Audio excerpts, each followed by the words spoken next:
بسم اللہ الرحمن الرحیم۔ السلام علیکم ناظرین۔ حضرت آدم علیہ السلام کی پیدائش سے قبل آسمانوں پر دو قسم کے مخلوق رہتی تھیں، ایک نوری اور دوسرا ناری۔ نوری مخلوق نور سے پیدا کیے گئے تھے، جسے ملائکہ یا فرشتے کہا جاتا ہے۔ یہ دن رات عبادت الہی میں مصروف رہا کرتے تھے، اور ان کے یہاں نہ ہی عورتیں ہوتی تھیں اور نہ ہی ان کی نسل چلتی تھی۔ دوسری مخلوق ناری یعنی جنات تھے، جو آگ سے پیدا کیے گئے تھے۔ ان کی اولاد بھی ہوتی تھی اور ان کی نسل بھی خوب پھیلتی تھی۔ خدا تعالیٰ نے انہیں اپنی حمد و ثنا کرنے کے لیے بنایا تھا۔ یہ سب اللہ تعالیٰ کے آسمانی لشکر تھے۔ وہ اس مقصد کے لیے بنائے گئے تھے تاکہ اپنے خالق و مالک کو جانیں، ہمیشہ اس کی عبادت کریں۔ ناظرین، ایک مسلمان کے ایمان بالغیب کا تقاضا ہے کہ وہ ان تمام مخلوقات کے بارے میں جو کچھ قرآن و حدیث سے ثابت ہے اس پر بلا کسی کمی بیشی اور بغیر کسی شک کے ایمان لائے۔ انہی مخلوق میں ایک معزز ہستی عزازیل تھا۔ عزازیل کا مطلب ہے خدا کا عزیز۔ اسے اللہ تعالیٰ نے دہکتے ہوئے آگ کے شعلوں سے پیدا کیا تھا۔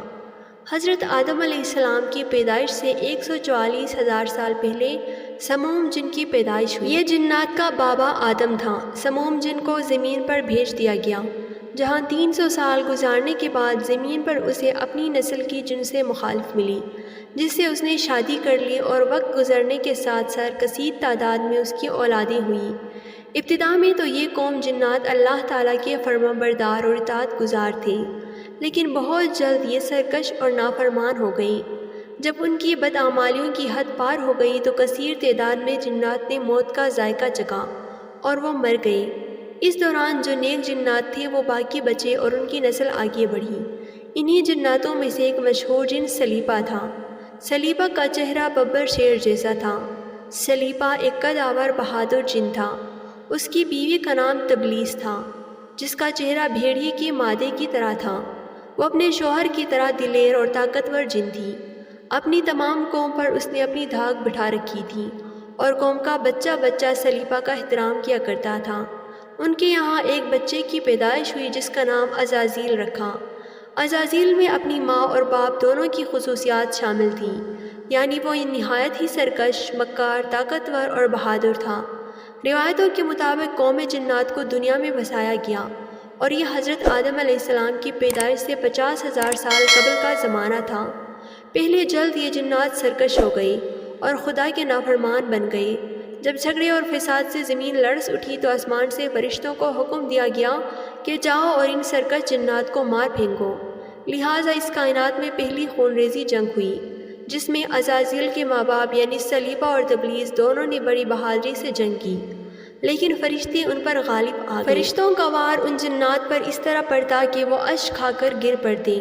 اسی جنگ کے دوران عزازیل کے ماں باپ مارے گئے اور قوم جنات کے سرکش جنوں کو قیدی بنا لیا گیا۔ ان قیدیوں میں عزازیل بھی تھا۔ فرشتے جب اسے بارگاہ الہی میں لائے تو ان کو حکم ہوا کہ اس کی بہترین تربیت کرو۔ چنانچہ فرشتوں نے عزازیل کی تربیت بہترین انداز سے کی، عبادات اور ریاضت کے طریقے اور آداب سکھائے۔ اس طرح وہ بہت جلد اللہ تعالیٰ کا مقرب ترین بندہ بن گیا۔ ناظرین، ایک وقت ایسا بھی آیا کہ عزازیل اللہ تعالیٰ کا سب سے چہیتا عبادت گزار، ریاضت کرنے والا اور زاہد بندہ تھا، جس میں اس کا کوئی ثانی نہ تھا۔ حکمت و دانشوری میں بھی اس کا کمال حاصل تھا۔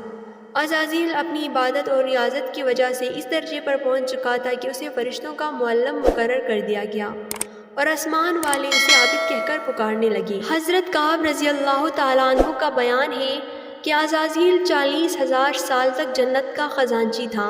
اسی 1000 برس تک فرشتوں کا ساتھی رہا۔ 20,000 سال تک فرشتوں کو آواز سناتا رہا۔ جس ممبر پر بیٹھ کر عزازیل فرشتوں کو درس دیا کرتا تھا، اسی ممبر کے نیچے حضرت جبرائیل، میکائیل، اسرافیل اور اسرائیل علیہ السلام بیٹھ کر اس کے درس و تدریس سنا کرتے تھے۔ لیکن اللہ تعالیٰ کو بخوبی آگاہی تھا کہ یہ اصل میں لعین ہے اور ایک مقررہ مدت کے بعد ذلیل ہوگا، اور اپنے انجام سے غافل اسے عزازیل کا خاتمہ کفر کی حالت میں ہوگا۔ لہٰذا ایک روز عزازیل نے لوح محفوظ کو دیکھا کہ اس میں ایک عبارت تحریر کی گئی ہے کہ میں اللہ تعالیٰ کی پناہ مانگتا ہوں شیطان مردود سے۔ اس عبارت کو پڑھتے ہی عزازیل غالباً 2000 سال تک روتا رہا اور بارگاہ الہی میں حاضر ہو کر دریافت کرنے لگا کہ اے رب العالمین، یہ شیطان رجیم کون ہوگا جس سے پناہ مانگی جائے گی؟ اللہ تعالیٰ نے فرمایا، ہمارا ایک ایسا بندہ جسے ہر نعمت سے سرفراز کیا جائے گا مگر ایک حکم نہ ماننے کی وجہ سے مردود ہو جائے گا۔ عزازیل نے خواہش کی کہ میں اس ملعون کو دیکھنا چاہتا ہوں، جس پر اللہ تعالیٰ کی جانب سے فرمایا گیا کہ تو جلد اسے دیکھے گا۔ عزازیل ہر لمحے اس سوچ میں غمگین رہتا کہ وہ ملعون آخر کون ہوگا جو خدا کے حکم سے انکار کرنے کی جرت کرے گا۔ اس خوف سے وہ مزید عبادت اور توبے میں مصروف رہنے لگا، یہاں تک کہ ہزاروں سال بیت گئے، جب ایک روز عزازیل کو معلوم ہوا کہ اللہ تعالیٰ ایک نئی مخلوق پیدا فرما رہے ہیں جس کے لیے دنیا کے ہر کونے سے مٹی لائی گئی ہے۔ اللہ تبارک و تعالیٰ نے حضرت آدم علیہ السلام کے پتلے کو اپنے دست قدرت سے پیدا فرمایا اور یہ بغیر روح کے 40 سال تک اسی حالت میں پڑا رہا۔ فرشتے جب اس کے پاس سے گزرتے تو گھبرا جاتے۔ ان میں سب سے زیادہ گھبرانے والا ابلیس تھا۔ یہ اس کے پاس سے گزرتا تو اسے مارتا، جس کی وجہ سے اس جسم سے ایسی آوازیں نکلتی جیسے مٹی کی ٹھیکری سے نکلتی ہیں۔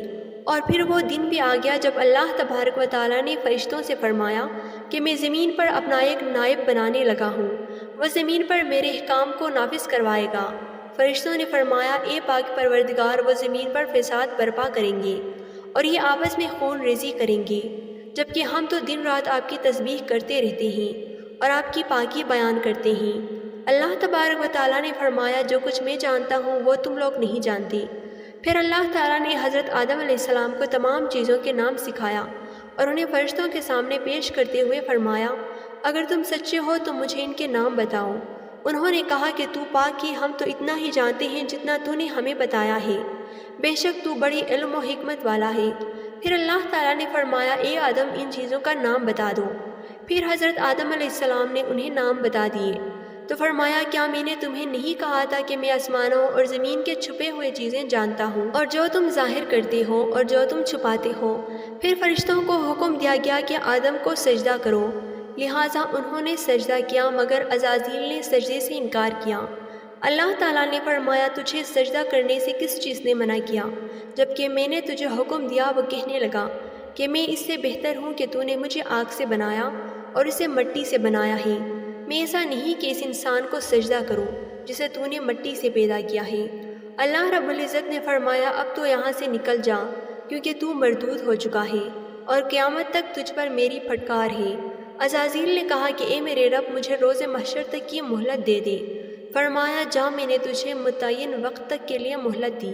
اس نے کہا، مجھے تیری عزت کی قسم، میں ان سب کو یقیناً بہکاؤں گا، ان پر حملہ کروں گا، ان کے آگے سے بھی اور پیچھے سے بھی، اور ان کے دائیں جانب سے بھی اور بائیں جانب سے بھی، اور آپ ان میں سے اکثر کو شکر گزار نہیں پائیں گے۔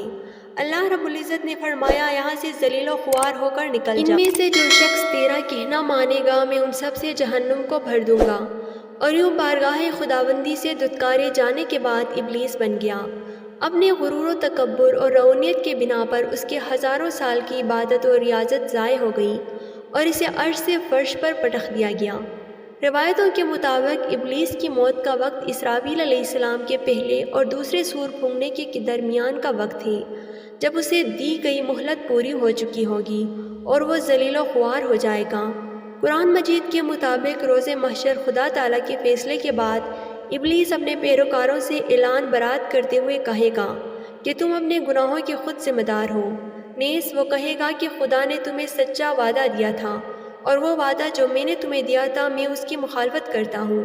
مجھے تم پر کسی قسم کا کوئی تسلط حاصل نہیں تھا سوائے اس کے کہ میں نے تمہیں بلایا اور تم نے میری پکار پر لبیک کہا۔ بس مجھے ملامت نہ کرو، اپنے آپ کو ملامت کرو۔ اب میں تمہارا فریاد سننے والا نہیں ہوں اور نہ تم میری فریاد سننے والے ہو۔ ناظرین، عزازیل کا حضرت آدم علیہ السلام کو سجدے سے انکار کا جذبہ حسد تھا، جس نے اسے مجبور کیا کہ میری جگہ حضرت آدم علیہ السلام کو کیوں مل گئی۔ یہ اس کا جذبہ تکبر اور غرور تھا کہ میں سب سے اعلیٰ ہوں۔ اللہ پاک کمی بیشی معاف فرمائے اور ہمیں شیطان مردود کے شر سے محفوظ فرمائے اور اپنے پیارے حبیب صلی اللہ علیہ وآلہ وسلم کے طریقے مبارک پر زندگی گزارنے کی توفیق نصیب فرمائے، آمین۔